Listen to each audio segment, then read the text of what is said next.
movements and the translucency of their inner psyche, it was evident that there had been a marked change in their attitude toward the person of Beelzebub since the above described common universal event. When they had taken their places, they sat down,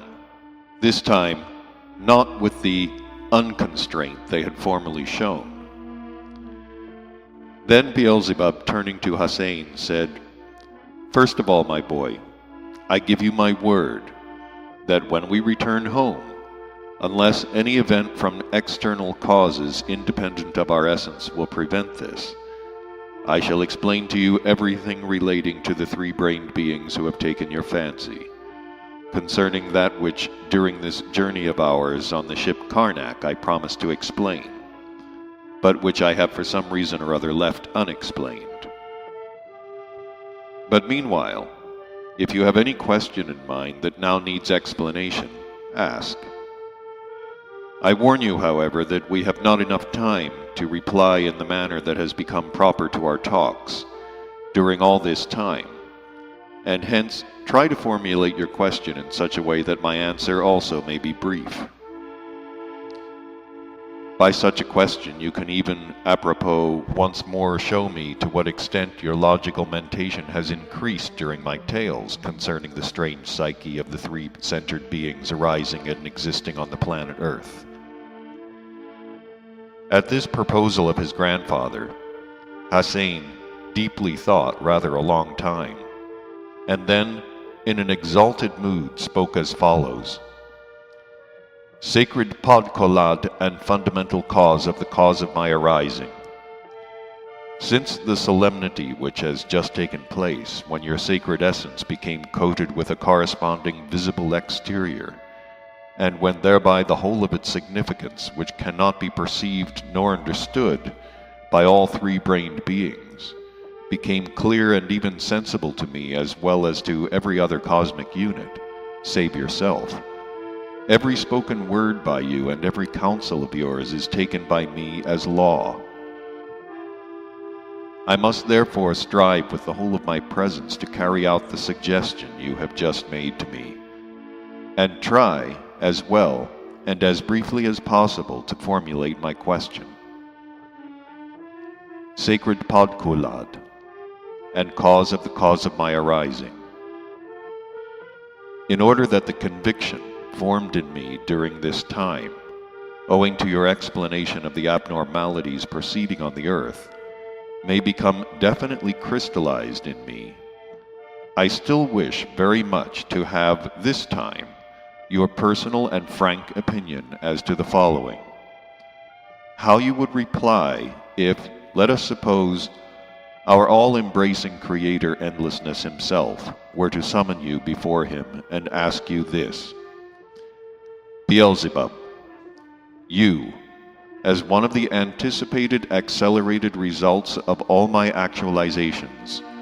manifest briefly the sum of your long-centuried impartial observations and studies of the psyche of the three-brained beings arising on the planet Earth, and state in words whether it is still possible by some means or other to save them and to direct them into the becoming path. Having said this, Hussein arose and, standing in a posture of reverence, began to look expectantly at Beelzebub. And Ahun also rose. Beelzebub, smiling lovingly at this question of Hussein's, first said that he was now quite convinced that his tales had brought Hussein the desired results. And then, in a serious tone, he continued that if our all-embracing unibeing Creator should indeed summon him before him and ask him thus, he would answer. Thereupon Beelzebub suddenly also arose unexpectedly, and having stretched his right hand forward and his left hand back, he directed his vision somewhere afar off, and it seemed that with his sight he was, as it were, piercing the very depths of space.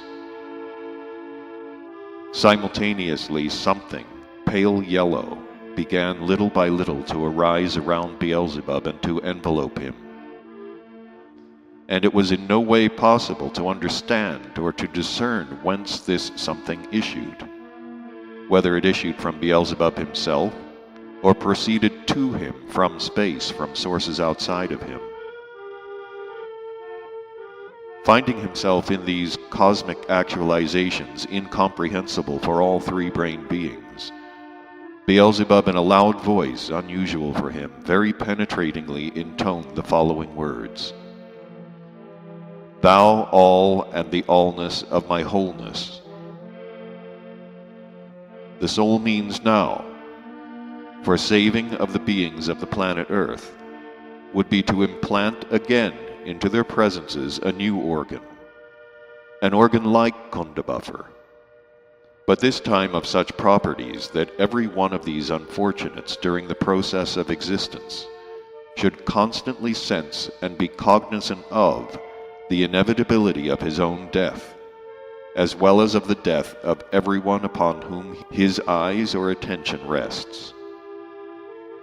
Only such a sensation and such a cognizance can now destroy the egoism completely crystallized in them that has swallowed up the whole of their essence, and also that tendency to hate others which flows from it, the tendency, namely, which engenders all those mutual relationships existing there, which serve as the chief cause of all their abnormalities, unbecoming to three-brained beings and maleficent for them themselves and for the whole of the universe.